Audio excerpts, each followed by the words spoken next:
18 రోజులు నన్ను జైల్లో పెడితే నేను భయపడతాననుకున్నారేమో. భయపడే ప్రశ్న ఈ అంబటి రాంబాబుకు ఉద్భవించదని మనవి చేస్తున్నా. ఎందుకంటే ఈ చంద్రబాబు నాయుడు గారి ప్రభుత్వం వచ్చినప్పుడే జైల్లో ఉండటానికి సిద్ధపడ్డానని కూడా ఈ సందర్భంగా మనవి చేస్తున్నా. నన్ను హింసించాలని, నన్ను జైల్లో పెట్టాలని చంద్రబాబు, లోకేష్ ఎప్పటి నుంచో ప్రయత్నం చేస్తున్నారు. ఎక్కడో దొరికాను, లోపల పెట్టారు. చూద్దాం, టైం విల్ కమ్ అగైన్. పరిస్థితులు మళ్ళా మారతాయి. ఈ పాపానికి వారు పరిష్కారం చేయక తప్పదని కూడా ఈ సందర్భంగా నేను మనవి చేస్తున్నాను. రాజమండ్రి సెంట్రల్ ప్రిజన్ నాకు పట్టుదలను పెంచే ఒక శిక్షణా కేంద్రం అని కూడా ఈ సందర్భంగా నేను మనవి చేస్తున్నాను. మరింత పట్టుదలగా, మరింత కసిగా ఎన్ని కేసులు పెట్టినా, ఎన్ని రోజులు జైల్లో ఉన్నా ఒక్క అడుగు కూడా వెనక్కు వెయ్యను. జగన్మోహన్ రెడ్డి గారి నాయకత్వంలో ఈ కూటమి ప్రభుత్వాన్ని ప్రజాస్వామ్యబద్ధంగా కూల్చేంత వరకు ఈ పోరాటం ఆగదు. ఎన్నిసార్లు జైల్లో పెట్టినా వెనక్కు వెళ్లే ప్రశ్న లేదు. అన్యాయంగా, అక్రమంగా జైల్లో పెట్టారు. నా ఇల్లు దహనం చేయడానికి ప్రయత్నం చేశారు, నా కార్లు బగలగొట్టారు, నా ఆఫీస్ బగలగొట్టారు, నా పెళ్ళాం బిడ్డల్ని తరిమి కొట్టారు, నన్ను చంపడానికి ప్రయత్నం చేశారు, తీసుకొచ్చి జైల్లో పెట్టారు. ఏమైంది? ఏమైద్దని అడుగుతా ఉన్నా. చంద్రబాబు నాయుడు అడుగుతా ఉన్నా, లోకేష్ని అడుగుతా ఉన్నా. ఏమైద్ది? ఏమీ కాదు. మళ్ళా కాలం గిరున తిరిగి వస్తుంది. అన్నిటికీ సమాధానం ఇవాళ చాలామంది మిత్రులు మాట్లాడారు. బయట జరిగిన సంఘటనలు నాకు తెలియదు, చాలా తక్కువ మాత్రమే, పేపర్లో ఉన్నవి మాత్రమే నేను తెలుసుకున్నాను. జైలు జీవితాన్ని నేను అనుకోకండి, ఎంజాయ్ చేశాను. ఎంత కఠినంగా ఉన్నా ఎంజాయ్ చేశాను. ఎందుకంటే ఒక రాజకీయ స్ఫూర్తితో రాజకీయాల్లోకి వచ్చినటువంటి వ్యక్తిని నేను, పట్టుదలగా ముందుకు సాగే వ్యక్తిని జైల్లో పెడితే భయపడిపోయే వ్యక్తిని అంతకంటే కాదు, మరింత ధైర్యంగా పోరాట పటిమతో ముందుకు వెళ్ళేటటువంటి వ్యక్తిని కూడా మనవి చేస్తున్నా. ఎప్పుడు ఎక్కడా తప్పు చేయలేదు. పొరపాటు మాట్లాడితే వెంటనే పశ్చాత్తాపడ్డా. పశ్చాత్తాపానికి మించిన ప్రాయచిత్తం లేదంటారే, మరి ఏమిటి? ఎంతమంది పశ్చాత్తాపడ్డారు? నేను తప్ప ఎవరైనా పశ్చాత్తాపడ్డారా అని అడుగుతా ఉన్నా. సరే, ఏది ఏమైనా టైం విల్ డిసైడ్. ఒకటి మాత్రం నేను చెప్పదలుచుకున్నాను. నాకు ఈ సందర్భంగా సపోర్ట్ చేసినటువంటి వారందరికీ కూడా పేరు పేరున నా హృదయపూర్వక నమస్కారాలు, ధన్యవాదాలు.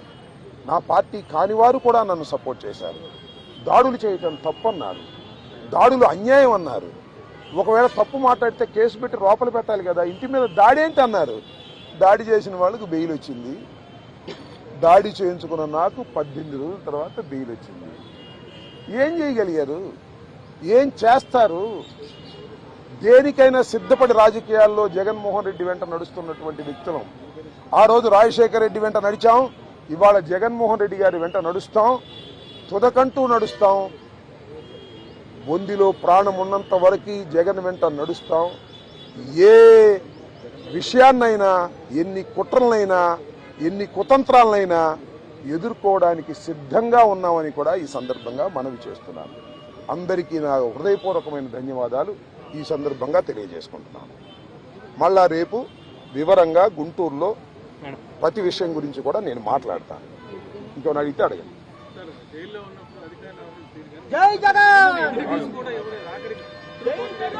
జైల్లో ఉన్నప్పుడు అధికారులు వాళ్ళ రూల్ ప్రకారం పోతారు, అక్కడ ఫుడ్డే పెడతారు. అది నాకు నచ్చినా నచ్చకపోయినా ఆ ఫుడ్డే తింటాను.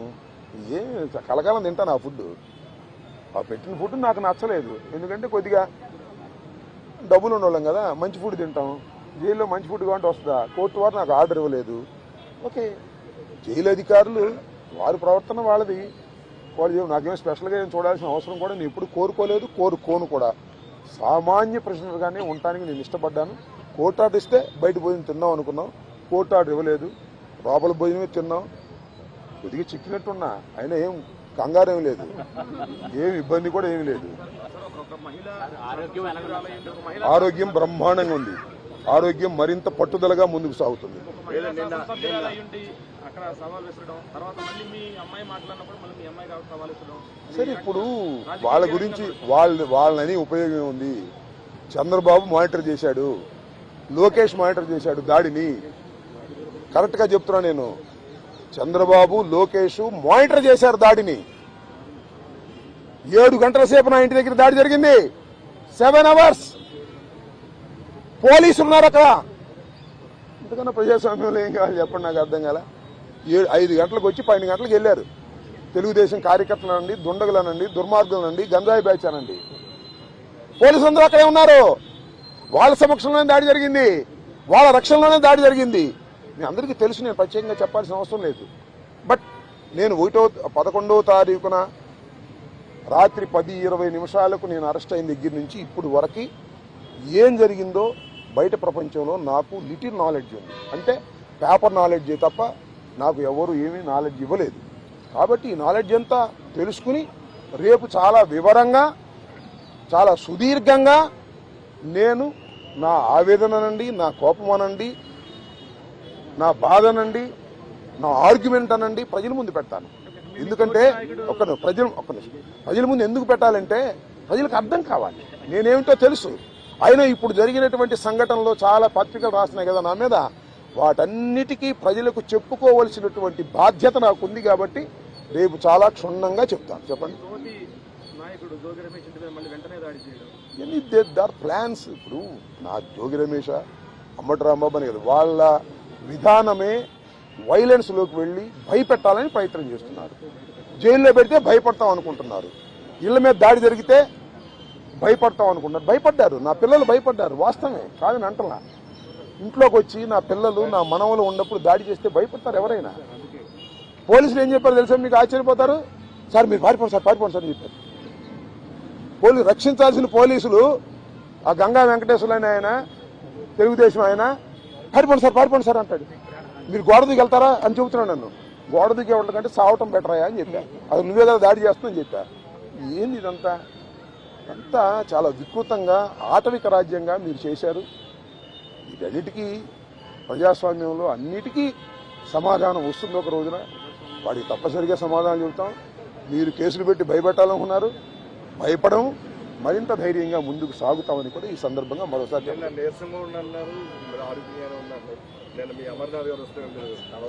ఆయనకి అట్లా కనపడ్డానేమో.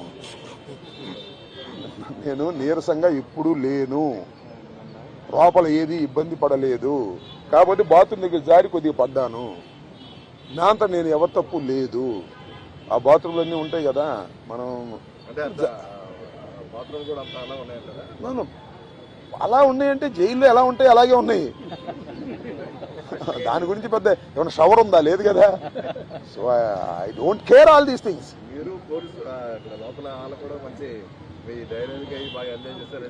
I don't know that. ఇప్పుడు నేనైతే ఒకటి, ధైర్యాన్ని వీడలేదు, వీడను, ప్రాణాలకు తెగించే ఉన్నాము. ఎందుకంటే పోలీసులను అడ్డం పెట్టుకుని మనుషులను చంపే అలవాటు చంద్రబాబుకి, లోకేష్కి ఉంది. కాబట్టి వీఆర్ రెడీ ఫర్ దాట్. దాని గురించి ఏం కంగారు పడాల్సిన అవసరం లేదు, భయపడాల్సిన అవసరం లేదు. జైల్లో పెడితే భయపడిపోతాం అనుకునే పిచ్చి వాళ్ళు జైల్లో పెడితే మరింత ధైర్యంగా పోరాడతామనే విషయాన్ని తెలుసుకోవాలి అనేది నా భావన. చూశారుగా మీరు, సోషల్ మీడియాలో చూడలేదా? నన్ను తిడతా ఒక ఆమె వీర విహారం చేసింది. వాళ్ళు కళ్ళుండి గుడ్డి వాళ్ళు పక్షపాతంగా వ్యవహరిస్తున్నారు. హోంమంత్రి చేతిలో ఉంది గుడ్డి మైక్ తప్ప. ఆమె మైక్ హోంమంత్రి, అంతా లోకేష్ చంద్రబాబు కదా మానిటర్ చేసేది.